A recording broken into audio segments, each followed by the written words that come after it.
ನಮ್ಮಮ್ಮ ರೇಡಿಯೋ ಕೇಳಿ ಕೇಳಿ ಅವರು ತುಂಬ ಹಾಡುಗಳನ್ನು ಹಾಡ್ತಾ ಇದ್ರು. ಹಾಗಾಗಿ ಅಲ್ಲೊಂದು ಆಸಕ್ತಿ ಬಂತು ನನಗೆ. ನಾನು ಮಾಸ್ಟರ್ ಡಿಗ್ರಿ ಅಂದರೆ MA ಓದೋ ಹೊತ್ತಲ್ಲಿ ನನ್ನ ತಲೆಯಲ್ಲಿ ಬಂದಿದ್ದು ಒಂದೇ, ನಾನು ಒಬ್ಬಳು ಅಂದರೆ ಪ್ರೊಫೆಸರ್ ಆಗಬೇಕು, ಯೂನಿವರ್ಸಿಟಿಯಲ್ಲಿ ಪಾಠ ಮಾಡಬೇಕು ಅಂತ ಹೇಳಿ. ಅದರ ಕೆಲಸ ಸಿಗಲಿಲ್ಲ. ಬಹುಶಃ ಅವರೆಲ್ಲ ಕೆಲಸ ಕೊಡದೇ ಇದ್ದಿದ್ದು ನನಗೆ ನನ್ನ ಡೆವಲಪ್ಮೆಂಟಿಗೆ ನನಗೆ ಗೊತ್ತಿಲ್ಲದ ಹಾಗೆ ಒಂದು ದೊಡ್ಡ ದಾರಿನ ತೆರೆಯೋದಕ್ಕೆ ಅವಕಾಶ ಆಯಿತು ಅಂತ ಅಂದ್ಕೊಳ್ತೇನೆ. ಧ್ವನಿ ಫೌಂಡೇಶನ್ ನನ್ನ ಕನಸಿನ ಭಾಗನೇ. ಒಟ್ಟಿನಲ್ಲಿ ಇಲ್ಲೀಗ ಡಾನ್ಸ್ ತರಗತಿ ನಡೀತಾ ಇದೆ, ಭರತನಾಟ್ಯಂ ಕ್ಲಾಸಸ್ ನಡೆಯುತ್ತೆ, ಕನ್ನಡ ಸಂಗೀತ ಕ್ಲಾಸಸ್ ನಡೆಯುತ್ತೆ, ಡ್ರಾಯಿಂಗ್ ಕ್ಲಾಸಸ್ ನಡೀತಾ ಇದೆ. ಕನ್ನಡಿಗರಿಗೆ ಇನ್ನೂ ತಲುಪದೇ ಉಳಿದಿರುವ ಎಷ್ಟೊಂದು ಹಾಡುಗಳು ಕನ್ನಡದಲ್ಲಿ ಇರೋದ್ರಿಂದ ಅದರಲ್ಲಿ ನಮಗೆ ಇಷ್ಟ ಆಗಿರೋ ಒಂದಷ್ಟು ಹಾಡುಗಳನ್ನು ಆಯ್ಕೆ ಮಾಡಿಕೊಂಡು ಕನ್ನಡಿಗರಿಗೆ ಮತ್ತೆ ಅದನ್ನು ಕೇಳಿಸುವಂಥ ಒಂದು ಕಾರ್ಯಕ್ರಮ ಅದು. ಸದ್ದಿರದ ಪಸುರುಡೆಯ ಮಲೆನಾಡ ಬನಗಳಲ್ಲಿ ಮೊರೆವ ತೊರೆ ಎಡೆಯಲ್ಲಿ ಗುಡಿಸಲೊಂದಿರಲಿ, ಅಲ್ಲಿ ಗಿಳಿಗುರವಂಕ ಕೋಗಿಲಿಗಳಿಂಚರವು ಕಲೆಯು ತಲೆಯಲೆಯಾಗಿ ತೇಲಿ ಬರುತ್ತಿರಲಿ.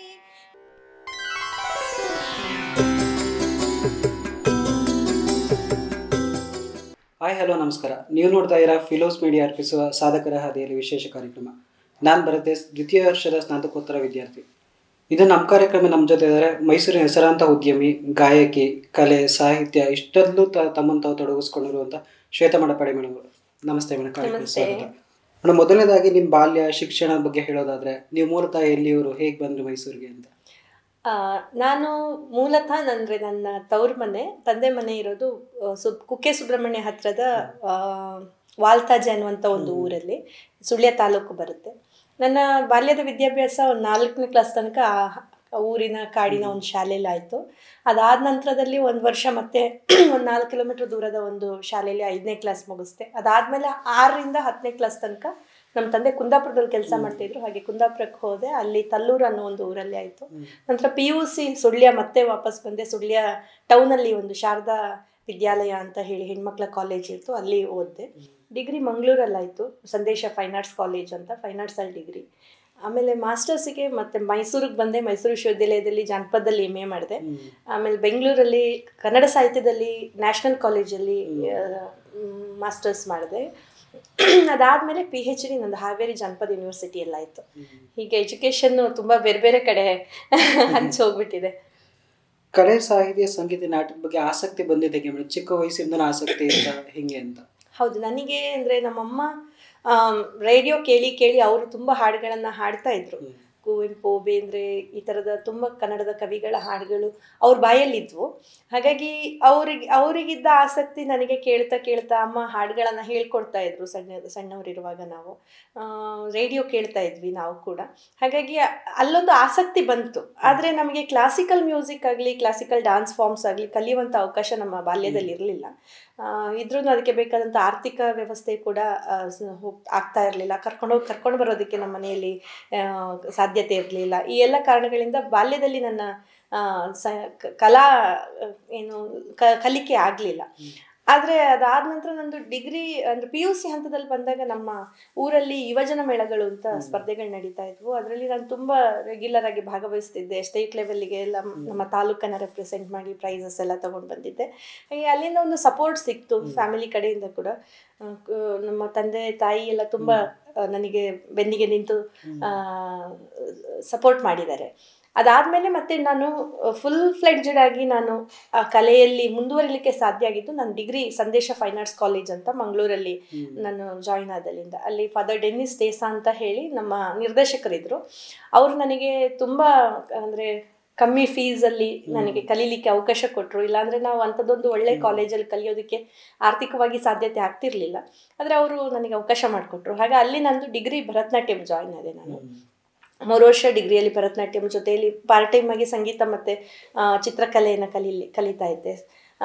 ಅದು ಮತ್ತು ಅಲ್ಲಿ ತುಂಬ ದೊಡ್ಡ ದೊಡ್ಡ ಕನ್ನಡದ ಲೇಖಕರು, ಕನ್ನಡದ ಕಲಾವಿದರು, ನೃತ್ಯಗಾರರು, ಗಾಯಕರು ಇವರೆಲ್ಲ ಬರ್ತಾಯಿದ್ರು. ಹಾಗಾಗಿ ಕವಿಗಳು, ಸಿನಿಮಾ ನಿರ್ದೇಶಕರು ಬರ್ತಾಯಿದ್ರು. ನಮಗೆ ಆ ಥರದ ದೊಡ್ಡ ವ್ಯಕ್ತಿತ್ವಗಳನ್ನು ಹತ್ತಿರದಿಂದ ನೋಡೋದಕ್ಕೆ ಸಂದೇಶ ಅವಕಾಶ ಮಾಡಿಕೊಡ್ತು. ಸಹಜವಾಗಿ ಸಾಹಿತ್ಯ ಕಲೆ ಮೇಲೆ ನನಗೆ ಒಲವು ಜಾಸ್ತಿ ಆಯಿತು. ಹಾಗಾಗಿ ನಾವು ಆ ಕಡೆಗೆ ಬರುವಂಗಾಯಿತು. ಕಲೆ ಸಾಹಿತ್ಯಕ್ಕೂ ಮತ್ತು ಉದ್ಯಮಕ್ಕೂ ಬಹಳ ಅಜಗಜಾಂತರ ವ್ಯತ್ಯಾಸ ಇದೆ. ಕಲೆ ಸಾಹಿತ್ಯ ಅಂತ ಹೋದವರು ಮೈಸೂರಿಗೆ ಬಂದು ಹೋಟೆಲ್ ಉದ್ಯಮ ಶುರು ಮಾಡ್ತೀರಾ. ಆ ಹೋಟೆಲ್ ಉದ್ಯಮ ಯಾಕೆ ಶುರು ಆಯಿತು, ಹೇಗೆ ಶುರು ಆಯಿತು ಅಂತ? ನಾನು ಮಾಸ್ಟರ್ ಡಿಗ್ರಿ ಅಂದರೆ MA ಓದೋ ಹೊತ್ತಲ್ಲಿ ನನ್ನ ತಲೆಯಲ್ಲಿ ಬಂದಿದ್ದು ಒಂದೇ, ನಾನೊಬ್ಳು ಅಂದರೆ ಪ್ರೊಫೆಸರ್ ಆಗಬೇಕು, ಯೂನಿವರ್ಸಿಟಿಯಲ್ಲಿ ಪಾಠ ಮಾಡಬೇಕು ಅಂತ ಹೇಳಿ ಯೂನಿವರ್ಸಿಟಿಗೆ ಯಾವತ್ತೂ ಜಾಯ್ನ್ ಆಗಿ ಅಲ್ಲಿಯ ಲೋಕ ನೋಡಿದೆ.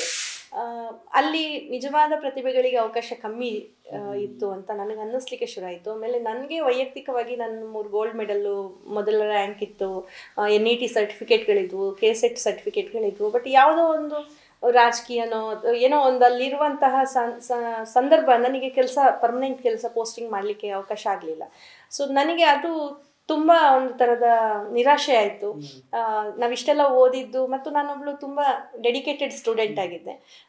ಸೊ ಹೀಗಿರುವಾಗ ನಮ್ಮ ಭವಿಷ್ಯವನ್ನು ನಾವು ಯಾವುದೋ ಒಂದು ಸರ್ಟಿಫಿಕೇಟ್ ಮೇಲೆ ಕಾಯ್ತಾ ಕೂತ್ಕೊಳ್ಳೋದು ಅವಶ್ಯಕ ಅಲ್ಲ ಅನ್ನಿಸ್ತು. ಮದುವೆಯಾಗಿ ನಾನು ಮೈಸೂರಿಗೆ ಬಂದೆ.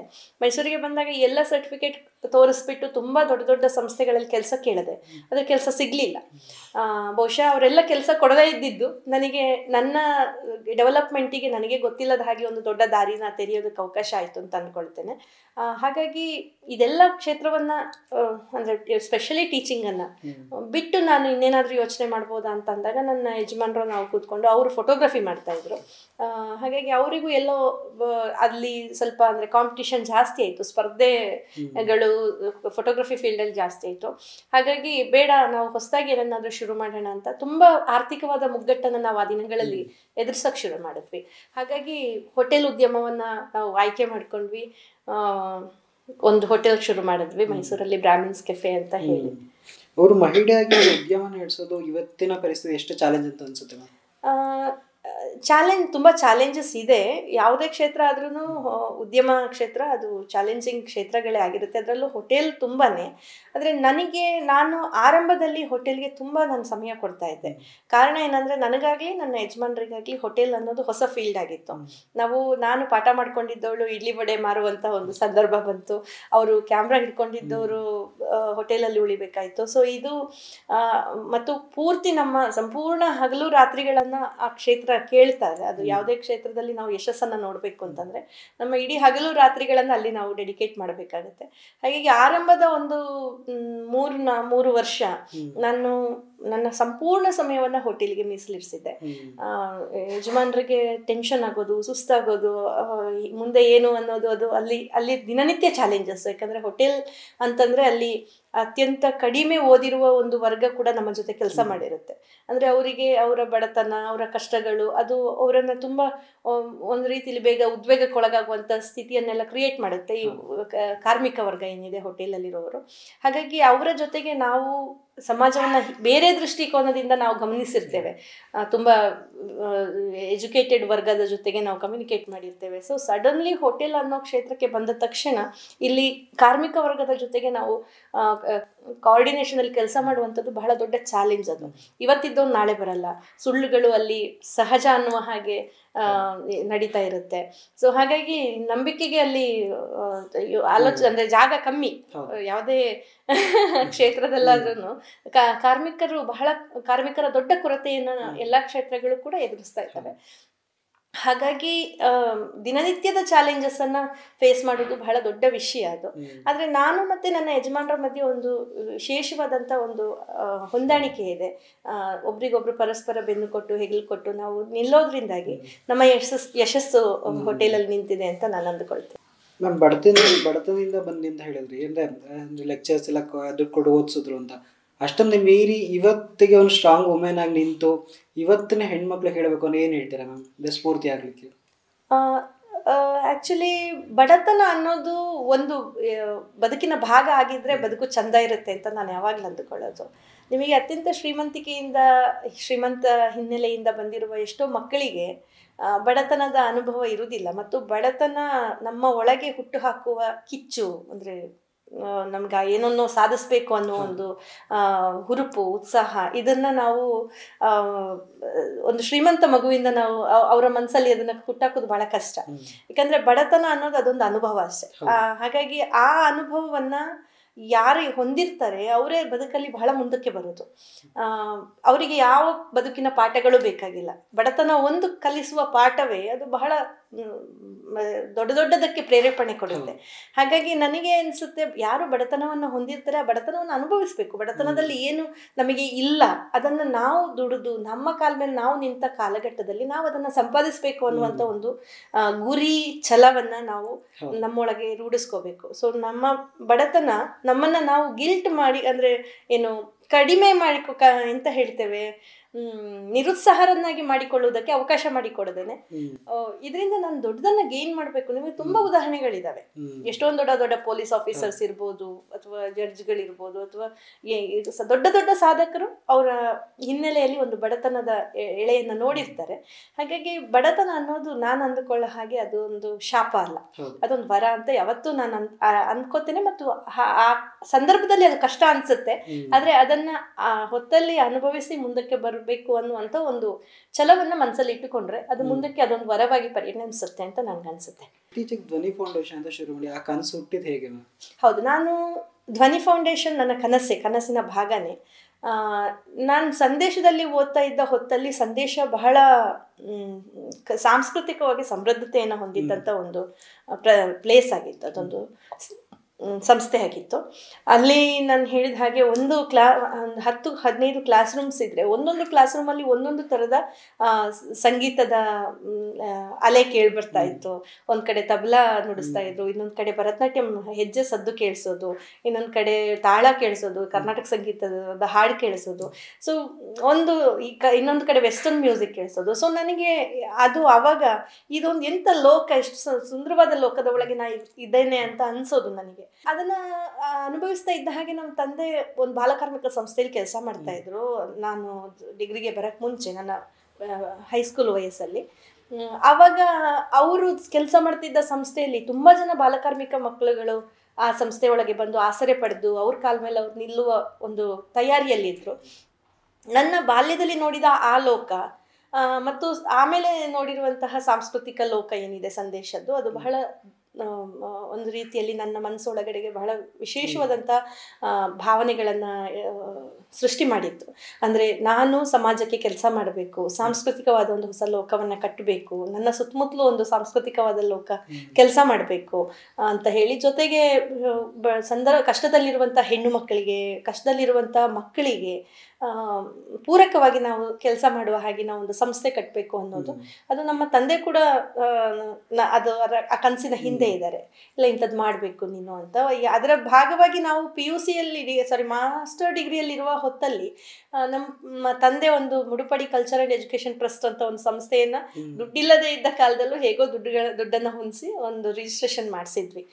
ಆದ್ರೆ ಅದಾದ ನಂತರ ನಾನು ವಿದ್ಯಾಭ್ಯಾಸದ ಬೆನ್ನು ಹತ್ತಿ ಬೇರೆ ಬೇರೆ ಊರಿಗೆ ಹೋದ ಕಾರಣ ಅದರ ಅಂಡರಲ್ಲಿ ಚಟುವಟಿಕೆಗಳನ್ನು ಮಾಡೋಕ್ಕಾಗಲಿಲ್ಲ, ಅದು ಅಲ್ಲಿಗೆ ನಿಂತು ಹೋಯಿತು. ಆದರೆ ಈಗ ಧ್ವನಿ ಫೌಂಡೇಶನ್ ತುಂಬ ಫುಲ್ ಫ್ಲೆಡ್ಜೆಡ್ ಆಗಿ ಕೆಲಸ ಮಾಡಲಿಕ್ಕೆ ತಯಾರಾಗಿದೆ. ಡಾಕ್ಟರ್ ಪುರುಷೋತ್ತಮ್ ಬಿಳಿಮಲೆ ಕನ್ನಡ ಅಭಿವೃದ್ಧಿ ಪ್ರಾಧಿಕಾರದ ಅಧ್ಯಕ್ಷರು ನಮ್ಮ ಸಂಸ್ಥೆಯ one of the trustee. B. Suresh ಅಂತ ಕನ್ನಡದ ಹೆಸರಾಂತ ಸಿನಿಮಾ ನಿರ್ದೇಶಕರು, ನಿರ್ಮಾಪಕರು, ಅವರು ನಮ್ಮ ಸಂಸ್ಥೆಯ ಟ್ರಸ್ಟಿ ಇದ್ದಾರೆ. ಇಲ್ಲಿ ಒಬ್ಬ ಉದ್ಯಮಿಯಾಗಿ ಬಹಳ ದೊಡ್ಡ ಹೆಸರು ಮಾಡಿರುವ ಯಶಸ್ವಿನಿ ಸೋಮಶೇಖರ್ ಅವರು ನಮ್ಮ ಸಂಸ್ಥೆಯ ಟ್ರಸ್ಟಿ ಇದ್ದಾರೆ. ಮತ್ತು ನಾನು ಮತ್ತು ನನ್ನ ಯಜಮಾನರು ಇದರ ಟ್ರಸ್ಟಿಗಳಾಗಿದ್ದೇವೆ. ಒಟ್ಟಿನಲ್ಲಿ ಇಲ್ಲಿಗ ಡಾನ್ಸ್ ತರಗತಿ ನಡೀತಾ ಇದೆ, ಅಂದರೆ ಭರತನಾಟ್ಯಂ ಕ್ಲಾಸಸ್ ನಡೆಯುತ್ತೆ, ಕನ್ನಡ ಸಂಗೀತ ಕ್ಲಾಸಸ್ ನಡೆಯುತ್ತೆ, ಡ್ರಾಯಿಂಗ್ ಕ್ಲಾಸಸ್ ನಡೀತಾ ಇದೆ. ಇದರ ಜೊತೆಯಲ್ಲಿ ಈಗ ಹೊಸದಾಗಿ ಒಂದು ಕನ್ನಡ ಕಾಜಾಣ ಅಂತ ಒಂದು ಹೊಸ ಕಾನ್ಸೆಪ್ಟನ್ನು ನಾವು ಧ್ವನಿ ಫೌಂಡೇಶನ್ನಿಂದ ಕ್ರಿಯೇಟ್ ಮಾಡಿದ್ದೇವೆ. ಕನ್ನಡದ ಹಾಡುಗಳನ್ನು, ಅದರಲ್ಲೂ ವಿಶೇಷವಾಗಿ ಕನ್ನಡಿಗರಿಗೆ ಇನ್ನೂ ತಲುಪದೇ ಉಳಿದಿರುವ ಎಷ್ಟೊಂದು ಹಾಡುಗಳು ಕನ್ನಡದಲ್ಲಿ ಇರೋದ್ರಿಂದ ಅದರಲ್ಲಿ ನಮಗೆ ಇಷ್ಟ ಆಗಿರೋ ಒಂದಷ್ಟು ಹಾಡುಗಳನ್ನು ಆಯ್ಕೆ ಮಾಡಿಕೊಂಡು ಕನ್ನಡಿಗರಿಗೆ ಮತ್ತೆ ಅದನ್ನು ಕೇಳಿಸುವಂಥ ಒಂದು ಕಾರ್ಯಕ್ರಮ ಅದು. ಲ್ಯಾಂಪ್ ಲೈಟ್, ಹಳೆಯ ಕಾಲದ ಲಾಟಾಣಿ ಅನ್ನುವಂಥ ಒಂದು ಲ್ಯಾಂಪ್ಗಳೇನಿದ್ವು ಅವುಗಳ ನಮ್ಮ ಸುತ್ತಲೂ ಅದು ಉರಿತಾ ಇರುತ್ತೆ, ಹಿಂದೆ ಒಂದು ಬೇಲಿ ಇರುತ್ತೆ, ಫೆನ್ಸ್, ಒಂದು ಹಳ್ಳಿಯ ಭಾವವನ್ನು ಹುಟ್ಟು ಹಾಕೋದಕ್ಕೆ ಅಂತ ಹೇಳಿ. ಸೊ ಆ ಒಂದು ಕಾನ್ಸೆಪ್ಟಲ್ಲಿ ಕತ್ಲಲ್ಲಿ ಒಂದು ಡಿಮ್ ಲೈಟಲ್ಲಿ, ಮಂದ್ರವಾದ ಬೆಳಕಲ್ಲಿ ಕನ್ನಡದ ಹಾಡುಗಳನ್ನ ಹಾಡುವಂಥ ಒಂದು ಕಾನ್ಸೆಪ್ಟ್ ಅದು. ಈಗ ಮೊದಲನೇ ಶೋ ಆಗಿದೆ, ಇನ್ನೊಂದಷ್ಟು ಶೋಗಳಿಗೆ ಅವಕಾಶಗಳನ್ನ ಕೊಟ್ಟಿದ್ದಾರೆ ಕನ್ನಡದ ಜನ, ನೋಡ್ಬೇಕು. ಇಷ್ಟನ್ನು ಮೀರಿ ಇತ್ತೀಚೆಗೆ ರಾಜಕೀಯ ನಾಯಕರುಗಳ ಜೊತೆ ತುಂಬಾ ಕಾಣಿಸ್ಕೊಳ್ತಾರೆ, ರಾಜಕೀಯಕ್ಕೆ ಬರೋ ಪ್ಲಾನ್ಸ್ ಏನಾದ್ರು ಇದೆಯಾ? ರಾಜಕೀಯಕ್ಕೆ ಒಂದು ಹೆಜ್ಜೆ ಇಟ್ಟಾಗಿದೆ. ನಾನು ರಾಜಕೀಯವಾಗಿ ನಾನು ಕಾಂಗ್ರೆಸ್ ಪಕ್ಷದಲ್ಲಿ ಗುರುತಿಸ್ಕೊಂಡೆ. ಆದರೆ ನನಗೆ ನನ್ನ ಬಹುಶಃ ತುಂಬ ವರ್ಷಗಳಿಂದ ರಾಜಕೀಯವಾಗಿ ಕೆಲಸ ಮಾಡ್ತಿರುವ ಎಷ್ಟೊಂದು ಕಾರ್ಯಕರ್ತರಿಗೆ ಸಿಗದೇ ಇರುವಂತಹ ರಾಜಕೀಯ ವೇದಿಕೆಗಳು ನನಗೆ ಸಿಕ್ಕಿದ್ದಾವೆ. ಮೈಸೂರು ಜಿಲ್ಲೆಯದು ಸಾಂಸ್ಕೃತಿಕ ಸಮಿತಿಯ ಅಧ್ಯಕ್ಷೆ ಅಂತ ಹೇಳಿ ನನ್ನನ್ನು ಆಯ್ಕೆ ಮಾಡಿದ್ದಾರೆ. ಆದರೆ ನನಗೆ ವೈಯಕ್ತಿಕವಾಗಿ ಒಂದು ಅನಿಸಿದ್ದು, ರಾಜಕೀಯವನ್ನು ನಾನು ತುಂಬ ಮನಸ್ಸಿಂದ ನಾನು ರಾಜಕೀಯಕ್ಕೆ ಬರಬೇಕು ಅಂತ ಅಂದುಕೊಂಡು ಹೆಜ್ಜೆ ಇಟ್ಟವಳು. ಆದರೆ ರಾಜಕೀಯ ವೇದಿಕೆಗಳಲ್ಲಿ ನಾವು ಅಂದುಕೊಂಡ ಮಟ್ಟದಲ್ಲಿ ಕೆಲಸ ಮಾಡಲಿಕ್ಕೆ ಸಾಧ್ಯತೆ ಇಲ್ಲ ಅನ್ನುವಂಥದ್ದು ಒಂದು ನನಗೆ ಅನ್ನಿಸಿದ್ದು. ಎರಡನೇದು, ನಾನು ಸಾಂಸ್ಕೃತಿಕವಾಗಿ ನನಗೆ ಬೇಕಾದಂತಹ ವೇದಿಕೆಗಳನ್ನು ಸೃಷ್ಟಿ ಮಾಡಿಕೊಳ್ಳಬಲ್ಲ ಶಕ್ತಿ ಇರುವವಳು ನಾನು. ಇಲ್ಲಿ ಯಾರ ಮುಜುಗರಕ್ಕಾಗಲಿ, ಯಾರ ದಾಕ್ಷಿಣ್ಯಕ್ಕಾಗಲಿ, ಯಾರ ಸಮಯಕ್ಕಾಗಿ ಆಗಲಿ ಕಾಯುವಂತಹ ಒಂದು ವ್ಯವಸ್ಥೆ ನನ್ನ ಸುತ್ತಲಿನ ಸಾಂಸ್ಕೃತಿಕ ಕ್ಷೇತ್ರದಲ್ಲಿ ನಾನು ಇಟ್ಕೊಂಡಿಲ್ಲ. ಆದರೆ ರಾಜಕೀಯ ಹಾಗಿಲ್ಲ. ನಾವು ಅಲ್ಲಿ ಇನ್ನೊಬ್ಬರ ಮಾತುಗಳಿಗಾಗಿ ಅಥವಾ ಇನ್ನೊಬ್ಬರ ಪರ್ಮಿಷನ್ಸಿಗಾಗಿ ಕಾಯುವಂಥ ತುಂಬ ಸನ್ನಿವೇಶ ಅಲ್ಲಿ ಎದುರಾಗುತ್ತೆ. ಇದರ ಜೊತೆ ನಮ್ಮ ಸಮಯ ತುಂಬ ಹಾಳಾಗೋಗುತ್ತೆ. ಸೊ ನಾನು ಅಂದುಕೊಂಡೆ ಇರೋದು ಒಂದು ಆಯುಷ್ಯ, ನಾನು ಒಬ್ಳು ದೊಡ್ಡ ರಾಜಕಾರಣಿಯೂ ಆಗಬಹುದು, ಸಂಪೂರ್ಣ ಸಮಯವನ್ನು ಅಲ್ಲಿ ಮೀಸಲಿರಿಸಿದ್ರೆ. ಆದರೆ ಅದು ಫೈನಲಿ ನನಗೆ ಕೊಡ್ಬೋದಾದ ಖುಷಿ ಮತ್ತು ಒಂದು ಸಮಾಧಾನ ಬಹುಶಃ ಈ ಕ್ಷೇತ್ರದಲ್ಲಿ ಮುಂದುವರಿದರೆ ಸಿಗುವ ಖುಷಿ ಸಮಾಧಾನಕ್ಕಿಂತ ಕಮ್ಮಿ ಇರಬಹುದು ಅಂತ ನನಗೆ ಅನ್ನಿಸ್ತು. ಮತ್ತು ನನಗೆ ನಾನು ರಾಜಕೀಯಕ್ಕೆ ಹೋಗೋ ಹೊತ್ತಲ್ಲಿ ಅದು ಸಾಮಾಜಿಕ ಸೇವೆಗೆ ಅದೊಂದು ಒಳ್ಳೆಯ ವೇದಿಕೆ ಆಗಬಹುದೇನೋ ಅನ್ನೋ ಒಂದು ಆಲೋಚನೆ ಇಟ್ಟು ಹೋದವಳು. ಆದರೆ ಅಲ್ಲಿ ನನ್ನ ಸಮಯ ತುಂಬ ವ್ಯರ್ಥ ಆಗುತ್ತೆ ಅಂತ ಅನಿಸಿದ ಕಾರಣಕ್ಕೆ ಸಮಾಜ ಸೇವೆಗೆ ಧ್ವನಿ ಫೌಂಡೇಶನ್ಗಿಂತ ಒಳ್ಳೆಯ ವೇದಿಕೆ ಮತ್ತೊಂದು ಬೇಕು ಅಂತ ಅನ್ನಿಸ್ತಾ ಇಲ್ಲ ನನಗೆ. ಹಾಗಾಗಿ ಹೆಚ್ಚು ಧ್ವನಿಯ ಚಟುವಟಿಕೆಗಳಿಗೆ ನಾನು ಸಮಯವನ್ನು ಕೊಡಬೇಕು ಅಂತ ಹೇಳಿ ನಿರ್ಧಾರ ಮಾಡಿದ್ದೇನೆ. ಮ್ಯಾಮ್, ಇಷ್ಟು ನಿಭಾಯಿಸ್ಲಿಕ್ಕೆ ಹೇಗೆ ಟೈಮ್ ಮಾಡ್ಕೋತೀರಾ ಮ್ಯಾಮ್? ಅಂದರೆ ಕುಟುಂಬದವ್ರ ಸಪೋರ್ಟ್ ಯಾವ ರೀತಿ ಇದೆ? ಹೌದು, ಒಂದು ಯಾವುದೇ ಹೆಣ್ಣು ಮಗಳಿಗಾದ್ರೂ ಇಷ್ಟೆಲ್ಲ ಭಿನ್ನ ಕ್ಷೇತ್ರಗಳಲ್ಲಿ ಕೆಲಸ ಮಾಡೋದು ಬಹಳ ಚಾಲೆಂಜಿಂಗ್, ಅದು ಸವಾಲಿನ ಕೆಲಸ ಅಂತ ನಾನು ಅಂದ್ಕೊಳ್ತೇನೆ. ಯಾಕಂದರೆ ನಾನೊಬ್ಳು ತಾಯಿ, 2 ಮಕ್ಕಳಿದ್ದಾರೆ, ಸಣ್ಣ ಮಕ್ಕಳು, ಒಬ್ಳು ಹೆಂಡತಿ, ಒಬ್ಳು ಮಗಳು ನಾನು. ಸೊ ಈ ಎಲ್ಲ ಜವಾಬ್ದಾರಿಗಳನ್ನು ನಿರ್ವಹಿಸೋದು ನನಗೆ ಎಷ್ಟೊಂದು ಸಂದರ್ಭದಲ್ಲಿ ಇದು ನನ್ನಿಂದ ಸಾಧ್ಯ ಆಗ್ತಾ ಇದೆಯಾ ಅಂತ ನನಗೆ ಅನ್ನಿಸ್ತಿದೆ. ಆದರೆ ಒಂದು ಇದರಲ್ಲಿ ಬಹಳ ಮುಖ್ಯ ಅಂತ ಹೇಳಿದರೆ, ನಾನು ಆ ವಿಷಯದಲ್ಲಿ ನಾನು ಅದೃಷ್ಟವಂತ ಹೆಣ್ಣುಮಗಳು ಅಂತ ಅನಿಸುತ್ತೆ. ನನ್ನ ತಂದೆ ತಾಯಿ ನಾನು ನನ್ನ ಬಾಲ್ಯದಿಂದ ಮದುವೆ ಆಗುವ ತನಕ ನನಗೆ ತುಂಬ ಸಪೋರ್ಟ್ ಮಾಡಿದರು ನನ್ನ ಎಲ್ಲ ಚಟುವಟಿಕೆಗಳಿಗೆ. ಬೆನ್ನಿಗೆ ನಿಂತರು, ಸಾಲ ಮಾಡಿ ನನ್ನನ್ನು ಬೇರೆ ಬೇರೆ ಸ್ಪರ್ಧೆಗಳಿಗೆ ಕರ್ಕೊಂಡು ಹೋಗೋರು, ದೂರ ದೂರದ ಊರುಗಳಿಗೆ. ಮತ್ತು ನನ್ನ ಮದುವೆ ಮಾಡಿ ಕೊಡುವಾಗ ನನ್ನ ಯಜಮಾನರ ಕೈಯಿಂದ ಒಂದು ಮಾತು ತಗೊಂಡಿದ್ರು ನಮ್ಮ ತಂದೆ. ಅವಳ ಎಲ್ಲ ಕೆಲಸಗಳಿಗೆ, ಅವಳ ಆಸೆಗಳಿಗೆ, ಕನಸುಗಳಿಗೆ ನೀವು ಪೂರಕವಾಗಿ ನಿಲ್ಲೋದಾದರೆ ನಿಮ್ಮ ಈ ಮದುವೆಗೆ ನನ್ನಿಂದೇನು ಅಭ್ಯಂತರ ಇಲ್ಲ ಅಂತ. ಸೊ ಅದು ಬಹುಶಃ ಆ ಮಾತನ್ನು ಅವರು ಅಕ್ಷರಶಃ ಇಲ್ಲಿ ತನಕ ಕಳೆದ 10 ವರ್ಷಗಳಿಂದ ಪಾಲಿಸ್ಕೊಂಡು ಬಂದಿದ್ದಾರೆ. ಮತ್ತು ನನ್ನ ಯಾವುದೇ ಚಟುವಟಿಕೆಗಳಿಗೆ ಅವರಿಂದ ಬೇಡ ಅನ್ನುವಂಥ ಮಾತಿಲ್ಲ. ನೀನೇನು ಮಾಡ್ತೀಯ ಅದಕ್ಕೆ ನಾನು ಬೆನ್ನಿಗೆ ನಿಲ್ತೇನೆ ಅಂತ ಬಹಳ ಪ್ರೀತಿಯಿಂದ ಅವರು ಸಪೋರ್ಟ್ ಮಾಡ್ತಾರೆ. ಮತ್ತು ಸಂದರ್ಭಗಳಿದ್ರೆ ತಾನೇ ಕ್ಯಾಮ್ರಾ ಹೊತ್ಕೊಂಡು ಬರ್ತಾರೆ ಕಾರ್ಯಕ್ರಮಗಳಾಗುವಲ್ಲಿಗೆ. ಅಕಸ್ಮಾತ್ ಅವರ ಭಾಗವಹಿಸುವಿಕೆ ಇಲ್ಲ ಅಂದ್ರೂ ಅವರು ಬಹಳ ಖುಷಿಯಿಂದ ನನಗೆ ಎಲ್ಲ ಥರದ ಸ್ವಾತಂತ್ರ್ಯವನ್ನು ಕೊಟ್ಟು ನನ್ನನ್ನು ಬೆಳೆಸ್ತಾ ಇದ್ದಾರೆ. ಹಾಗಾಗಿ ಯಾವುದೇ ಹೆಣ್ಣು ಮಕ್ಕಳಿಗಾದ್ರೂ ಬಹುಶಃ ಕುಟುಂಬದ ಪ್ರೋತ್ಸಾಹ ಬಹಳ ಮುಖ್ಯ. ಅದು ಆ ಕುಟುಂಬದವ್ರು ಅರ್ಥ ಮಾಡ್ಕೋಬೇಕು. ಹೆಣ್ಣು ಮತ್ತು ಗಂಡು ಅನ್ನೋದು 2 ಲಿಂಗ ತಾರತಮ್ಯ ಇದೆ ಅನ್ನೋದು ಬಿಟ್ಟರೆ ಬಹುಶಃ ಸಾಧನೆಯ ವಿಷಯಕ್ಕೆ ಬಂದಾಗ ಹೆಣ್ಣು ಮತ್ತು ಗಂಡಿನ ಮಧ್ಯೆ ಯಾವುದೇ ಭೇದ ಬೇಕಾಗಿಲ್ಲ, ಅವಶ್ಯಕತೆ ಇಲ್ಲ ಅಂತ ಅನ್ಸುತ್ತಲ್ಲ, ಅದು ಬೇಕಾಗಿಲ್ಲ. ಯಾಕಂದರೆ ಸಾಮರ್ಥ್ಯದ ವಿಷಯದಲ್ಲಿ ಇಬ್ಬರು ಈಕ್ವಲ್ ಇದ್ದಾರೆ. ಹಾಗಾಗಿ ಹೆಣ್ಮಗಳು ಸಾಧನೆ ಮಾಡ್ತಾಳೆ ಅಂತ ಅಂದಾಗ ಅದನ್ನು ಯಾವುದೇ ರೀತಿಯಲ್ಲಿ ನಿರ್ಲಕ್ಷ್ಯ ಮಾಡದೆ ಸಪೋರ್ಟ್ ಮಾಡಬೇಕಾದ್ದು ಕುಟುಂಬದ ಕರ್ತವ್ಯ. ಈ ಧ್ವನಿ ಫೌಂಡೇಶನ್ ಮುಂದಿನ ಗುರಿಗಳೇನು? ಧ್ವನಿಗೆ ನಾನಾಗಲೇ ಹೇಳಿದ ಹಾಗೆ ಒಂದು ಸಾಂಸ್ಕೃತಿಕವಾದಂಥ ಒಂದು ಭವಿಷ್ಯವನ್ನು ನಾನು ಧ್ವನಿಗೆ ಇಟ್ಟಿದ್ದೇನೆ. ಅಂದರೆ ಅದರ ಬಗ್ಗೆ ಅದರದ್ದೇ ಆದ ಪ್ಲ್ಯಾನಿಂಗ್ಸ್ ಇದೆ. ಕ್ಲಾಸಸ್ ನಡೀತಾ ಇದೆ. ಇನ್ನು ಸಾಂಸ್ಕೃತಿಕವಾದ ಕಾರ್ಯಕ್ರಮಗಳನ್ನು ನಾವು ವರ್ಷದಲ್ಲಿ ಹಲವಾರು ಕಾರ್ಯಕ್ರಮಗಳನ್ನು ನಾವು ಆಯೋಜಿಸ್ಕೊಂಡು ಬಂದಿದ್ದೇವೆ. ಸಾಹಿತ್ಯವೂ ನನ್ನ ಒಂದು ಕ್ಷೇತ್ರ ಆದ ಕಾರಣ ಸಾಹಿತ್ಯಿಕವಾದ ಕಾರ್ಯಕ್ರಮಗಳಿಗೂ ಇಲ್ಲಿ ಸಾಧ್ಯತೆ ಇದೆ. ಬಟ್ ಎಲ್ಲದಕ್ಕಿಂತ ಮುಖ್ಯ ಅಂದರೆ ನಾನು ಈ ಧ್ವನಿ ಅನ್ನೋದು ಒಂದು NGO ರೂಪದಲ್ಲಿ ಕೆಲಸ ಮಾಡಲಿಕ್ಕೆ ಹೊರಟಿರುವಂಥ ಒಂದು ಸಂಸ್ಥೆ. ಹಾಗಾಗಿ ಇಲ್ಲಿ ಹೆಣ್ಣು ಮಕ್ಕಳಿಗೆ, ಅದರಲ್ಲೂ ಹಳ್ಳಿಯ ಹೆಣ್ಣು ಮಕ್ಕಳಿಗೆ, ಆರ್ಥಿಕವಾಗಿ ದುರ್ಬಲತೆಯನ್ನು ಹೊಂದಿರುವಂಥ ಹೆಣ್ಣು ಮಕ್ಕಳಿಗೆ ಆರ್ಥಿಕವಾದ ಚೈತನ್ಯವನ್ನು ತುಂಬುವುದಕ್ಕೋಸ್ಕರ ಒಂದಷ್ಟು ಚಟುವಟಿಕೆಗಳನ್ನು ಮತ್ತು ಯೋಜನೆಗಳನ್ನು ನಾವು ಹಮ್ಮಿಕೊಳ್ಳೋದಕ್ಕೆ ತಯಾರಿಯಲ್ಲಿದ್ದೇವೆ.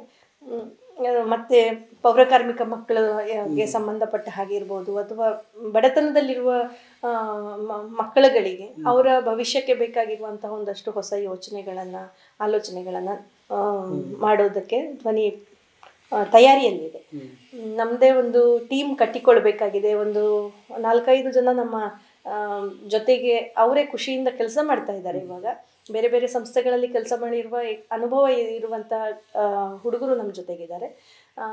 ಆದರೆ ನಮ್ಮದು ಒಂದು ಪರ್ಮನೆಂಟ್ ಟೀಮ್ ಆಗಿ ನಾವೊಂದು ಕ್ರಿಯೇಟ್ ಮಾಡಿಕೊಳ್ಳುವಂಥ ಚಾಲೆಂಜ್ ಕೂಡ ಈಗ ಇದೆ. ಅದೆಲ್ಲ 1 by 1 ನಡೀತಾ ಇದೆ. ಇತ್ತೀಚೆಗೆ ಕಲೆ ಮತ್ತು ಸಾಹಿತ್ಯ ಅಳಿವಿನಂಚಿಗೆ ಬಂದಿದೆ ಅಂತ ಒಂದು ಮಾತಿದೆ, ಇದ್ರ ಬಗ್ಗೆ ನಿಮ್ಮ ಒಪಿನಿಯನ್ ಏನು?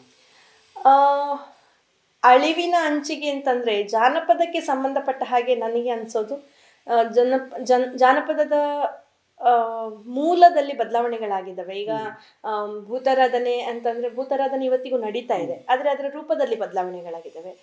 ಎಷ್ಟೊಂದು ಕಂಗೀಲು, ಕರಂಗೋಲು ಅನ್ನುವಂಥದ್ದೆಲ್ಲ ಹಿಂದೆ ತುಂಬ ಪ್ರಚಲಿತದಲ್ಲಿತ್ತು ಅಂತ ದಕ್ಷಿಣ ಕನ್ನಡದ ಭಾಗದಲ್ಲಿ ಹೇಳ್ತಾರೆ. ಆದರೆ ಅದು ಇವತ್ತು ಅದರ ಪ್ರಮಾಣ ಕಮ್ಮಿ ಆಗಿದೆ.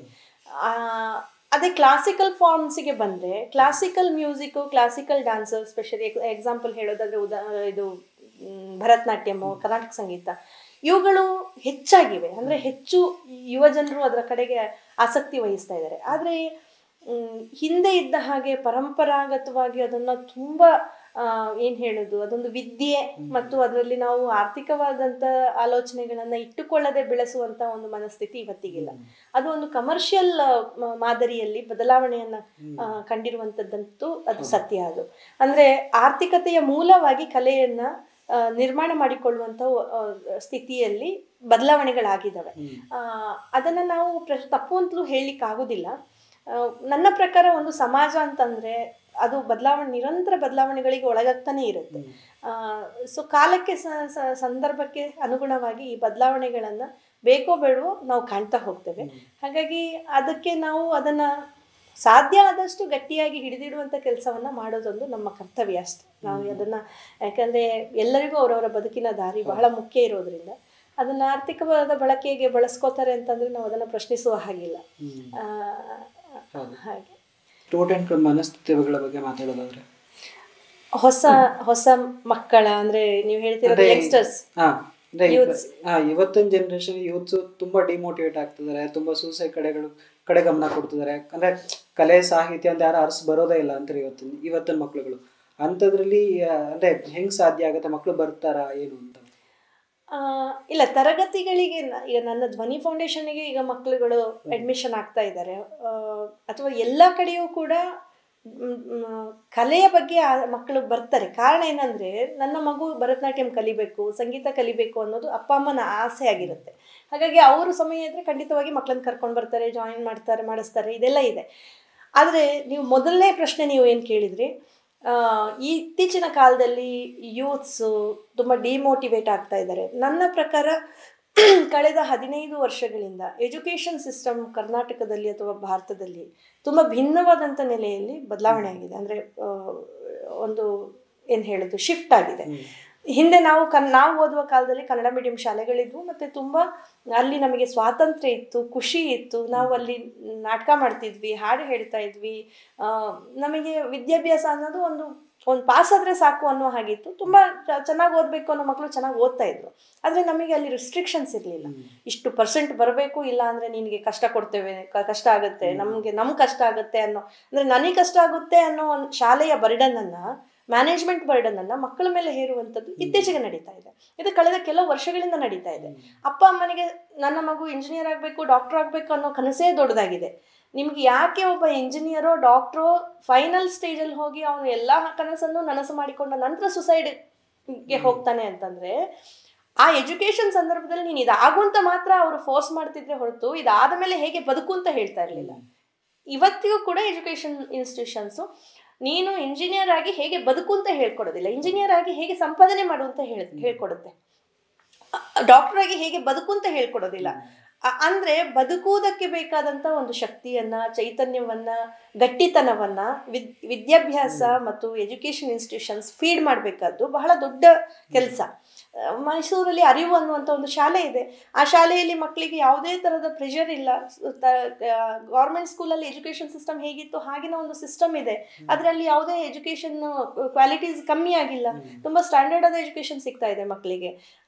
ತುಂಬ ದೊಡ್ಡ ದೊಡ್ಡ ಇಂಜಿನಿಯರ್ಸು, ಡಾಕ್ಟರ್ಸು, ಪ್ರೊಫೆಸರ್ಗಳು ಅವ್ರ ಮಕ್ಕಳನ್ನ ಕಳಿಸ್ತಾ ಇದ್ದಾರೆ. ಕಾರಣ ಏನು ಅಂದರೆ ಮಕ್ಕಳ ಮೈಂಡಲ್ಲಿ ಇವತ್ತು ಟೆನ್ಷನ್ಸನ್ನು ಕ್ರಿಯೇಟ್ ಮಾಡದೇ ಇರುವಂಥ ವಿದ್ಯಾಭ್ಯಾಸದ ವ್ಯವಸ್ಥೆ ಬಹಳ ಕಮ್ಮಿ ಇದೆ. ಹಾಗಾಗಿ ಆ ಪ್ರೆಷರ್ ಇಲ್ಲಿಂದ ಶುರು ಆಗಿದ್ದು, ಅಂದರೆ ಬಾಲ್ಯದಲ್ಲೇ ಶುರು ಆಗುವ ಈ ಒತ್ತಡ ಮಾಸ್ಟರ್ಸ್ ಮುಗಿಸೋ ತನಕನೂ ಇರುತ್ತೆ ಅವರಿಗೆ, ಅವರ ಕಾಲ ಮೇಲೆ ನಿಂತ್ಕೊಳ್ಳೋ ತನಕನೂ ಇರುತ್ತೆ. ಅದಾದ ನಂತರ ಸಂಸಾರದ ಒತ್ತಡಗಳು ಮತ್ತೊಂದು ಇದು ಮನುಷ್ಯನಿಗೆ ಬದುಕುವ ಚೈತನ್ಯವನ್ನು ಕೊಡಲಿಕ್ಕೆ ಸಾಧ್ಯ ಇಲ್ಲ. ಹಾಗಾಗಿ ನಾನು ಹೇಳೋದು, ಸಾಧ್ಯ ಆದಷ್ಟು ಎಜುಕೇಷನ್ ಬರ್ಡನ್ಸನ್ನು ಮಕ್ಕಳ ಮೇಲೆ ಹೇರದ ಹಾಗೆ ಪೇರೆಂಟ್ಸ್ ಅವರನ್ನು ಏನು ಹೇಳೋದು ರೂಪುಗೊಳಿಸುವಂಥದ್ದು ಬಹಳ ದೊಡ್ಡದು ಅಂತ ನನಗನ್ಸುತ್ತೆ. ನಾನು ಹುಡುಕಿದೆ, ನನ್ನ ಮಗುಗೆ ಬೇಕಾದಂಥ ಒಂದು ಶಾಲೆ ನನಗೆ ಬೇಕು. ಅರಿವು ಅವಳಿಗೆ ನನಗೂ ನನ್ನ ಮಗಳಿಗೂ ತುಂಬ ಸುಟೇಬಲ್ ಶಾಲೆ ಅಂತ ಅನ್ನಿಸ್ತು. ಹಾಗಾಗಿ ನಾನು ಬಹಳ ಖುಷಿಯಾಗಿದ್ದೇನೆ. ಅವಳನ್ನು ಇನ್ಯಾವುದೋ ಒಂದು ಶಾಲೆಗೆ ಹಾಕಿದ್ದೆ, ಅವಳು ದಿನ ದಿನ ದಿನ ಡಲ್ ಆಗ್ತಾ ಬಂದ್ಲು ಮಾನಸಿಕವಾಗಿ. ಇವಾಗ ಖುಷಿಯಾಗಿದ್ದಾಳೆ. ನಾನು ಅಡ್ವರ್ಟೈಸ್ ಮಾಡ್ತಾ ಇಲ್ಲ, ಆದರೆ ಶಾಲೆಯ ಕಾನ್ಸೆಪ್ಟು ಈ ಥರದಲ್ಲಿ ಧಾರವಾಡದಲ್ಲಿ ಯಾವುದೋ ಒಂದು ಬಾಲ ವಿಕಾಸ ಶಾಲೆ ಅಂತಲೂ ಯಾವುದೋ ಒಂದು ಇದೆ. ಅಲ್ಲೂ ಕೂಡ ಮಕ್ಕಳಿಗೆ ಅಲ್ಲಿ ಖಾದಿ ಬಟ್ಟೆ ಹೆಣಿಯೋದು ಹೇಗೆ ಅಂತ ಹೇಳ್ಕೊಡ್ತಾರೆ, ಖಾದಿಯಿಂದ ನೂಲು ತೆಗಿ ಅಂದರೆ ಹತ್ತಿಯಿಂದ ನೂಲು ತೆಗೆಯೋದು ಹೇಗೆ ಅಂತ ಹೇಳ್ಕೊಡ್ತಾರೆ. ಇದು ಮಕ್ಕಳ ಮನಸ್ಸಲ್ಲಿ ಒಂದು ಕ್ರಿಯೇಟಿವಿಟಿನ ಹುಟ್ಟಾಕುತ್ತೆ. ಬರೀ ಓದು, ಮಾರ್ಕ್ಸ್ ತೆಗಿ, 98% ತಗೋ, 100% ತಗೋ ಅನ್ನೋದ್ರಿಂದ ಮಕ್ಕಳಿಗೆ ಯಾವ ಕಡೆಯೂ ಡೈವರ್ಷನ್ ಸಾಧ್ಯನೇ ಆಗೋದಿಲ್ಲ. ಮಕ್ಕಳ ಕ್ರಿಯೇಟಿವಿಟಿಗೆ ಅವಕಾಶ ಇಲ್ಲ, ರಿಲ್ಯಾಕ್ಸೇಷನ್ಗೆ ದಾರಿಗಳಿಲ್ಲ, ಹಿಂಗಾಗುತ್ತೆ. ಹಾಗಾಗಿ ನನ್ನ ಪ್ರಕಾರ ಎಜುಕೇಷನ್ ಸಿಸ್ಟಮಲ್ಲಿ ಬದಲಾವಣೆಗಳನ್ನು ವ್ಯವಸ್ಥೆ ತರೋದಿಲ್ಲ. ಪೇರೆಂಟ್ಸ್ ಅವರಿಗೆ ಅವರ ಮಕ್ಕಳಿಗೆ ಬೇಕಾದ ವಿದ್ಯಾಭ್ಯಾಸ ಯಾವುದು ಅಂತ ಆಯ್ಕೆ ಮಾಡ್ಕೊಳ್ಳೋದು ಪೇರೆಂಟ್ಸ್ ಕರ್ತವ್ಯ ಆಗುತ್ತೆ ಅಂತ ನಾನು ಅಂದ್ಕೊಳ್ತೇನೆ. ಆಗ್ಲೇ ರಾಜಕೀಯದ ಬಗ್ಗೆ ಹೇಳ್ಬೇಕಾದ್ರೆ ಹೇಳಿ ಸಮಯ ಆಗ್ತಿಲ್ಲ ಅಂತ. ಅದೇ ಒಬ್ಬ ಮಹಿಳೆಯಾಗಿ ರಾಜಕೀಯದಲ್ಲಿ ಸರ್ವೈವ್ ಆಗೋದು ಎಷ್ಟು ಕಷ್ಟ ಇದೆ ಇವತ್ತಿನ ದಿನದಲ್ಲಿ? ಹೌದು, ಅದು ನಾನು ಈ ವಿಷಯಕ್ಕೆ ಸಂಬಂಧಪಟ್ಟ ಹಾಗೆ ಮಹಿಳೆ ರಾಜಕೀಯದಲ್ಲಿ ಸರ್ವೈವ್ ಆಗೋದು ಖಂಡಿತವಾಗಿಯೂ ಕಷ್ಟ. ಆದರೆ ಇದಕ್ಕೆ ನಾನು ಏನು ಹೇಳ್ತೇನೆ, ಪ್ರತಿ ಮಹಿಳೆಯೂ ರಾಜಕೀಯಕ್ಕೆ ಹೋಗುವ ಮುಂಚೆ ಮಾನಸಿಕವಾಗಿ ತಾನು ಒಂದು ಗಟ್ಟಿತನವನ್ನು ರೂಢಿಸ್ಕೋಬೇಕು. ಅಂದರೆ ಬಹುಶಃ ಇದಕ್ಕೊಂದು ಕಂಬೈಂಡ್ ಆಗಿರುವ ಮಹಿಳಾ ಹೋರಾಟದ ಅವಶ್ಯಕತೆ ಇದೆ ಅಂತ ನಾನು ಅಂದುಕೊಳ್ತೇನೆ. ನಾನು ರಾಜಕೀಯಕ್ಕೆ ಎಂಟ್ರಿ ಆಗೋ ಹೊತ್ತಲ್ಲಿ ನನ್ನ ತಲೆಯಲ್ಲಿ ಇದ್ದಿದ್ದು ಇದೇನೆ, ಹೆಣ್ಣಿಗೆ ಒಂದು ರಾಜಕೀಯ ಸ್ಥಾನಮಾನವನ್ನು ದೊಡ್ಡ ಮಟ್ಟದಲ್ಲಿ ಎಸ್ಟಾಬ್ಲಿಷ್ ಮಾಡುವಂಥ ಸಾಧ್ಯತೆಯನ್ನು ನಾನು ಹುಟ್ಟು ಹಾಕುವುದಾದರೆ ನಾನು ಬಹುಶಃ ಈ ಕ್ಷೇತ್ರದಲ್ಲಿ ಮುಂದುವರಿಯೋದು ಭಾಳ ಅವಶ್ಯಕತೆ ಇದೆ. ಮುಂದುವರೆದು ಅಂಥದ್ದೇನಾದರೂ ಒಂದು ಸಾಧನೆ ಮಾಡಿ. ಯಾಕಂದರೆ ಅಂಬೇಡ್ಕರ್ ಅವರು ಒಬ್ಬ ಸಾಮಾನ್ಯ ಮನುಷ್ಯನೇ ಎಲ್ಲರ ಹಾಗೆ, ಆದರೆ ಅವರು ದಲಿತರ ಅಸ್ತಿತ್ವವನ್ನು ಎಸ್ಟಾಬ್ಲಿಷ್ ಮಾಡುವುದಕ್ಕೆ ತನ್ನ ಇಡೀ ಬದುಕನ್ನು ಪಣಕ್ಕಿಟ್ರು ಅವರು. ಸೊ ಈ ಥರ ಒಬ್ಬ ವ್ಯಕ್ತಿಯಿಂದ ಮಾತ್ರ ಈ ವ್ಯವಸ್ಥೆಯಲ್ಲಿ ತುಂಬ ದೊಡ್ಡ ಬದಲಾವಣೆ ತರಕ್ಕೆ ಸಾಧ್ಯ. ನೀವು ಎಲ್ಲಿಂದ ಎಲ್ಲಿಗೆ ನೋಡಿದ್ರು ಒಬ್ಬ ಗಾಂಧಿ ಮಾತ್ರ ಒಂದು ದೊಡ್ಡ ಕ್ರಾಂತಿ ಮಾಡಕ್ಕೆ ಸಾಧ್ಯ ಆಯಿತು, ಅಂಬೇಡ್ಕರ್ ಮಾತ್ರ ಒಂದು ದೊಡ್ಡ ಕ್ರಾಂತಿ ಮಾಡಕ್ಕೆ ಸಾಧ್ಯ ಆಯಿತು. ಬಹುಶಃ ನನ್ನ ಹತ್ರ ಆ ಶಕ್ತಿ ಇದೆ ಅಂತ ನನಗೆ ಎಷ್ಟೊಂದು ಸಂದರ್ಭದಲ್ಲಿ ಅನಿಸುತ್ತೆ. ಆದರೆ ನನಗೆ ಅಲ್ಲಿ ಹೋಗಿ ಈಗ ನಾನು ಅಲ್ಲಿ ಈಜುವಂಥದ್ದಿದೆಯಲ್ಲ, ಅದು ನನ್ನ ತುಂಬ ಸಮಯವನ್ನು ಕೊಲ್ಲುತ್ತೆ ಅನ್ನೋ ಕಾರಣಕ್ಕೆ ನನಗೆ ಈ ಕ್ಷೇತ್ರವು ಇರೋ ಕಾರಣ ನಾನು ಅದನ್ನು ಅಂದರೆ ಬೇಡ ಅಂತ ನಿರ್ಧಾರ ಮಾಡಿದ್ದು. ಆದರೆ ಅಲ್ಲಿ ಅಂಥದ್ದೊಂದು ದೊಡ್ಡ ಮಟ್ಟದ ಹೋರಾಟದ ಅವಶ್ಯಕತೆ ಇದೆ ಅನ್ನುವಂಥದ್ದಂತೂ ಸತ್ಯ. ಯಾಕಂದರೆ ಗಂಡಸಿನ ಮನಸ್ಥಿತಿ ಹಲವು ಬಗೆಯ ವಿಕಾರತೆಗಳನ್ನು ಇವತ್ತಿಗೂ ರಾಜಕೀಯ ಕ್ಷೇತ್ರದಲ್ಲಿ ಇದನ್ನು ನಾನು ಎಲ್ಲಿ ಬೇಕಾದರೂ ಮಾತಾಡಬಲ್ಲ ಅಲ್ಲ ಅಂತ ಪ್ರೂವ್ ಮಾಡೋದಕ್ಕೆ ರಾಜಕೀಯ ನಾಯಕರು ತಯಾರಾಗಲಿ. ಯಾಕಂದರೆ ನಮ್ಮ ಮುಂದೆ ತುಂಬ ಆ ಥರದ ಉದಾಹರಣೆಗಳಿದ್ದಾವೆ. ನಾನು ಹೀಗಿಲ್ಲ ಮತ್ತು ಇಂಥವ್ರು ಇಲ್ಲ ನಮ್ಮಲ್ಲಿ ಅಂತ ಹೇಳಿ ಅವರೇ ಬಂದು ಮಾತನಾಡೋದಕ್ಕೆ ಶುರು ಮಾಡಿದ್ರೆ ಹೆಣ್ಣು ಮಕ್ಕಳು ಧೈರ್ಯವಾಗಿ ಬಂದ್ಬಿಡ್ತಾರೆ. ಇಲ್ಲಿ ಪಕ್ಕದಲ್ಲಿ ನಿಂತವ್ರು ನನ್ನ ಅಣ್ಣ, ನನ್ನ ತಮ್ಮ, ನನ್ನ ಅಪ್ಪ, ನನ್ನ ಅಜ್ಜ ಅಂತ ಹೇಳೋ ಫೀಲ್ ಬರುತ್ತಲ್ಲ, ಆ ಧೈರ್ಯ ಅವರಿಗೆ ಹೆಚ್ಚು ಅಲ್ಲಿ ಹೋಗಕ್ಕೆ ಎಂಟ್ರಿ ಕೊಡೋದಕ್ಕೆ ಧೈರ್ಯ ಕೊಡುತ್ತೆ. ಇವತ್ತಿಗೂ ನನಗೆ ನಮ್ಮ ಮನೆಯ ಸಚಿವರು ಏನಾದರೂ ಕರೀತಾರೆ ಅಂತಂದ್ರೆ ನನಗೆ ಹೋಗುವಾಗ ಭಯ ಬರುತ್ತೆ. ಕಾರಣ ಏನು, ಅವರು ನನ್ನ ಬಗ್ಗೆ ಗೌರವವನ್ನು ಇಟ್ಕೊಂಡಿರ್ಬೋದು, ಆದರೆ ನೋಡುವ ದೃಷ್ಟಿಕೋನ, ರಾಜಕೀಯವಾಗಿ ಪ್ರವೇಶ ಕೊಡುವ ಹೆಣ್ಣು ಮಕ್ಕಳ ಬಗ್ಗೆ ನಮ್ಮ ಸಮಾಜ ನೋಡುವ ದೃಷ್ಟಿ ಇದು ಬಹಳ ಕೆಡ್ದಿದೆ ಇವತ್ತಿಗೂ. ನೀವು ಅಲ್ಲಿ ಹೋದೆ ಅಂದ್ರೆ ಹಾಳಾದೆ ಅಂತಲೇ ಅರ್ಥ ಅಂತ ಹೇಳುವಂಥದ್ದು. ಅಂದ್ರೆ ಆ ಥರದ ಒಂದು ಸ್ಥಿತಿ ಇಲ್ಲ ಅಂತ ನಮ್ಮ ರಾಜಕೀಯ ಪುರುಷ ನಾಯಕರು ಕೂಗಿ ಕೂಗಿ ಹೇಳಬೇಕಾದ ಅವಶ್ಯಕತೆ ಇದೆ. ಇಲ್ಲ, ಈ ನಾವು ಎಲ್ಲರೂ ನಿಮ್ಮ ಅಣ್ಣಂದಿರು, ತಮ್ಮಂದಿರು, ನಿಮ್ಮ ಅಜ್ಜಂದಿರು ಅಂತ ಹೇಳುವ ಒಂದು ಖುಷಿಯ ಮಾತನ್ನ ಅವ್ರು ಹೇಳಿ, ಅದು ಅವಾಗ ನಾವು ಹೌದು ಅಂತ. ಯಾಕೆ ಯಾವ ಮನೆ ಗಂಡು ಮಕ್ಕಳು ಅಥವಾ ಅಪ್ಪ ಅಮ್ಮಂದಿರು ಅವ್ರವ್ರ ಮಕ್ಕಳನ್ನ ರಾಜಕೀಯಕ್ಕೆ ಪ್ರೇರೇಪಿಸೋದಿಲ್ಲ? ಖಂಡಿತವಾಗಿ ಆಗುತ್ತೆ, ಅಂತದೊಂದು ಅವಕಾಶ ಸಾಧ್ಯತೆ ಆಗುತ್ತೆ. ಸೊ ಇಂಥದ್ದು ಒಂದು ಮಾಸ್ ಹೋರಾಟ ಅಥವಾ ಎಂತ ಹೇಳುದು ಪ್ರಯತ್ನಗಳಿಂದ ಬಹುಶಃ ಎಲ್ಲ ಹೆಣ್ಣು ಮಕ್ಕಳು ರಾಜಕೀಯವಾಗಿ ಪ್ರವೇಶ ಪಡೆಯುವುದಕ್ಕೆ ಉತ್ಸಾಹದಿಂದ ಹೋಗೋದಕ್ಕೆ ಸಾಧ್ಯತೆ ಮಾಡಿಕೊಡ್ಬೋದು ಅನ್ಸುತ್ತೆ.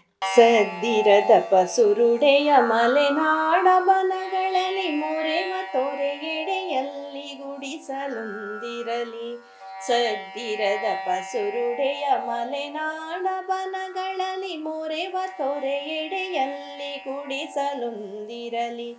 ಅಲ್ಲಿ ಗಿಳಿಗೊರವಂಕ ಕೋಗಿಲೆಗಳಿಂಚರವು ಕಲೆಯು ತಲೆಯಲೆಯಾಗಿ ತೇಲಿ ಬರುತ್ತಿರಲಿ. ಅಲ್ಲಿ ಬಳಿ ಪಸಲೆಯಲಿ ದನಗಳಂಬ ಎಂಬ ದನಿಯು ದನ ಕಾಯುವನ ಕೊಳಲೊಡನೆ ಬರಲಿ. ಅಲ್ಲಿ ಬಳಿ ಪಸಲೆಯಲಿ ದನಗಳಂಬ ಎಂಬ ದನಿಯು ದನ ಕಾಯುವನ ಕೊಳಲೊಡನೆ ಬರಲಿ. ಅಲ್ಲಿ ಸಿರಿಗನ್ನಡದ ಕಪ್ಪಗಳ ಹಬ್ಬಗಳು ದಿನ ದಿನವೂ ಸವಿಯೂಟವಿಕ್ಕುತ್ತಿರಲೆ ನಗೆ. ದಿನ ದಿನವೂ ಸವಿಯೂಟವಿಕ್ಕುತ್ತಿರಲೆ ನಗೆ. ಬಾಂದಳದಿ ಹಾರಿದರು ಭುವಿಯಲ್ಲಿ ಜಾರುತಿಹ ರಸಿಕನಾಗಿಹನೊಬ್ಬ ಗೆಳೆಯನಿರಲೆ ನಗೆ. ಬಾಂದಳದಿ ಹಾರಿದರು ಭುವಿಯಲ್ಲಿ ಜಾರುತಿಹ ರಸಿಕನಾಗಿಹನೊಬ್ಬ ಗೆಳೆಯನಿರಲೆ ನಗೆ. ಬೈಗಾಗಿ ನಮ್ಮೊಡನೆ ಗಳಪಿಯಲಿ ದಡ್ಡಾಡೆ ಗೋಪಾಲನಾಗಿರುವ ತಿಮ್ಮನೆನಗಿರಲಿ. ಗೋಪಾಲನಾಗಿರುವ ತಿಮ್ಮನೆನಗಿರಲಿ. ಸದ್ದಿರದ ಪಸುರುಡೆಯ ಮಲೆನಾಡ ಬನಗಳಲ್ಲಿ ಮೊರೆವ ತೊರೆಯೆಡೆಯಲ್ಲಿ ಗುಡಿಸಲೊಂದಿರಲಿ. ಅಲ್ಲಿ ಗಿಳಿಗುರವಂಕ ಕೋಗಿಲೆಗಳಿಂಚರವು ಕಲೆಯು ತಲೆಯಲೆಯಾಗಿ ತೇಲಿ ಬರುತ್ತಿರಲಿ. ಕಲೆಯು ತಲೆಯಲೆಯಾಗಿ ತೇಲಿ ಬರುತ್ತಿರಲಿ.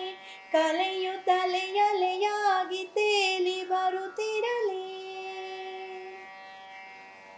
ಇದು ಕುವೆಂಪು ಅವರ ನನ್ನ ಬಯಕೆ ಅಂತ ಈ ಹಾಡಿನ ಹೆಸರು. ಕುವೆಂಪು ಆಸೆ ಅಂತಂದ್ರೆ ಮಲೆನಾಡಿನ ಕಾಡು, ಆ ಕಾಡಿನ ಮಧ್ಯೆ ಒಂದು ಹರಿಯುವ ತೊರೆ, ಒಂದು ಗುಡಿಸ್ಲು, ಅಲ್ಲಿ ಒಬ್ಬ ಗೋಪಾಲ ಅಂದ್ರೆ ದನ ಕಾಯುವ ಹುಡುಗ, ಅವನ ಕೊಳಲಿನ ಇಂಪು, ಅದರ ಜೊತೆಗೆ ಕನ್ನಡದ ಹಾಡುಗಳ ಹಬ್ಬ ನಡಿಬೇಕು, ಅಂದ್ರೆ ಹಾಡುಗಳು ನಿರಂತರವಾಗಿ ಕೇಳುವ ಹಾಗಿರ್ಬೇಕು ಅಂತ ಹೇಳಿ. ನಂತರ ತುಂಬಾ ಇವತ್ತಿನ ಕನ್ನಡ ಅಂದ್ರೆ ಮಲೆನಾಡಿನ ಸಂದರ್ಭದಲ್ಲೂ ಕೂಡ ಈ ತರದೊಂದು ಲೋಕ ಇರ್ಲಿ ಅನ್ನುವಂಥದ್ದು ಅವರ ಬಯಕೆ ಇತ್ತು. ನಾನು ಅಳಿದ ಮೇಲೆ ಕೂಡ ಇದು ಈಗ ಹೀಗೇನೆ ಕನಸು, ನನ್ನ ಕನಸು ನನ್ಸಾಗುವ ಹಾಗಾಗ್ಲಿ ಅಂತ. ಇತ್ತೀಚೆಗೆ ಬರೆಯೋಕೆ ಶುರು ಮಾಡಿರಲ್ಲ, ಬರೀಲಿಕ್ಕಿಲ್ಲ ಯಾರು ಸ್ಫೂರ್ತಿ? ಅಲ್ಲ, ನಾನು ಮೊದಲಿಂದ ನನ್ನ ಇತ್ತೀಚೆಗೆ ಬರವಣಿಗೆ ಸ್ವಲ್ಪ ಕಮ್ಮಿ ಆಗಿದೆ ನನ್ನ ಎಲ್ಲ ಚಟುವಟಿಕೆಗಳ ಮಧ್ಯೆ. ಆದರೆ ನಾನು ಹೈಸ್ಕೂಲ್ ದಿನಗಳಿಂದನೇ ಅದೇ ನಾನು ನನ್ನ ಹೈಸ್ಕೂಲ್ ದಿನಗಳಿಂದಲೇ ಕವಿತೆಗಳನ್ನೆಲ್ಲ ಬರೆಯೋದೆಲ್ಲ ಶುರು ಮಾಡಿದ್ದೆ. ನಾನು PUC ಬರುವಾಗ ನನ್ನ ಪತ್ರಿಕೆಗಳಲ್ಲೆಲ್ಲ ಪ್ರಕಟ ಆಗ್ತಾ ಇದ್ವು. ಡಿಗ್ರಿ ವಯಸ್ಸಲ್ಲಿ ನನ್ನ ಆಕಾಶವಾಣಿಯಲ್ಲಿ ನನ್ನ ಕವನಗಳು ಪ್ರಸಾರ ಆಗ್ತಾ ಇದ್ವು. ಅದಾದ ನಂತರದಲ್ಲಿ ನಾನು ನನ್ನ PhD ಮತ್ತು ಮಾಸ್ಟರ್ಸ್ ಟೈಮಲ್ಲಿ ಜಾನಪದಕ್ಕೆ ಸಂಬಂಧಪಟ್ಟ ಹಾಗೆ ಮತ್ತು ಸಾಹಿತ್ಯಕ್ಕೆ ಸಂಬಂಧಪಟ್ಟ ಹಾಗೆ ಒಂದು 5 ಪುಸ್ತಕ ಬರೆದಿದ್ದೆ ನನ್ನ ವಿದ್ಯಾರ್ಥಿ ದಿನಗಳಲ್ಲಿ. ಈಗ ನನ್ನ ಬಿಡಿ ಲೇಖನಗಳನ್ನು ಸಣ್ಣ ನನ್ನ ಇಷ್ಟದ ವಿಷಯಗಳ ಮೇಲೆ ನಾನು ಬರವಣಿಗೆ ಮಾಡ್ತೇನೆ ಪುರ್ಸೊತ್ತಾದಾಗ. ಆದರೆ ತುಂಬ ಫುಲ್ ಫ್ಲೆಡ್ಜೆಡ್ ಆಗಿ ನಾನು ಲೇಖಕಿಯಾಗಿ ಕೆಲಸ ಮಾಡುವಷ್ಟು ಸಮಯ ಸದ್ಯದ ಮಟ್ಟಿಗೆ ಆಗ್ತಾ ಇಲ್ಲ. ಆದರೆ ಬರವಣಿಗೆ ಅದು ಗೊತ್ತಿಲ್ಲ ನನಗೆ, ನನ್ನ ಸಾಹಿತ್ಯದ ಓದು ನನಗೆ ಬರೆಯೋದಕ್ಕೆ ಪ್ರೇರೇಪಣೆ ಕೊಟ್ಟಿದೆ ಅನ್ಸುತ್ತೆ.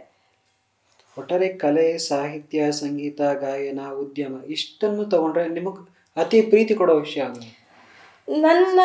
ನನಗೆ ಎಲ್ಲವೂ ನಾನು ತುಂಬ ಪ್ರೀತಿ ಮಾಡ್ತೇನೆ. ಯಾಕೆಂತಂದರೆ ನನ್ನ ಹೋಟೆಲ್ ನನ್ನ ತುಂಬ ಆರ್ಥಿಕ ಸಂಕಷ್ಟದ ಮಧ್ಯೆ ನಮಗೆ ಒಂದು ಆರ್ಥಿಕ ಚೈತನ್ಯವನ್ನು ಕೊಡ್ತು. ಹಾಗಾಗಿ ಹೋಟೆಲ್ ತುಂಬ ಪ್ರೀತಿಯ ಜಾಗ ನನಗೆ. ಆದರೆ ಸಾಹಿತ್ಯ ನನಗೆ ನನ್ನ ಮನಸ್ಸನ್ನು ನಾನು ಬಹಳ ಚೆಂದ ಇಟ್ಕೊಳ್ಳೋದಕ್ಕೆ ಸಾಹಿತ್ಯ ಸಹಾಯ ಮಾಡಿದೆ. ಸಂಗೀತ ನನಗೊಂದು ಐಡೆಂಟಿಫಿಕೇಷನನ್ನು ಸೊಸೈಟಿಯಲ್ಲಿ ತಂದುಕೊಟ್ಟಿದೆ.